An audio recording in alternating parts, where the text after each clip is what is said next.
Taksim Square in Istanbul is still in the hands of the protesters.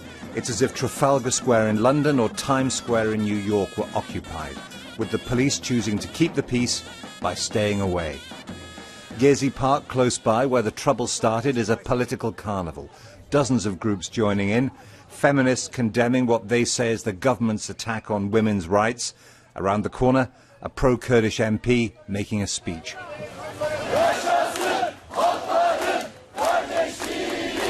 Solving this crisis, getting all of these people to go home, is going to take some delicate political footwork. The Prime Minister is an accomplished politician, but in recent years he's been used to having things his own way. He won't want to do anything that leaves him looking weak. Opposition slogans are ready for Prime Minister Recep Tayyip Erdogan's return from a foreign trip on Thursday. Shut up, Tayyip, this one says.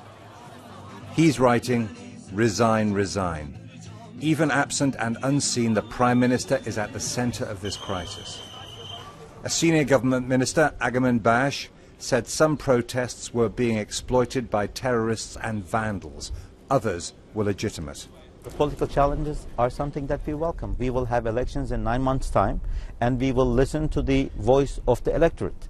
If the people think that this government ought to step out, they should address this question in the ballot box. What about the accusation, though, that the Prime Minister acts in an autocratic manner, that he believes that he knows what's best for the country and doesn't listen to the one half of the population who didn't vote? No, he does listen to them. He has That's not what they said to me. Well, maybe they should be reminded that he has said more than 50 times in the last 10 years that he is the Prime Minister of all of Turkey. The Deputy Prime Minister met representatives of the protesters who demanded the sacking of police chiefs in Istanbul and Ankara and other cities. In Taksim Square tonight, the crowds are bigger than ever.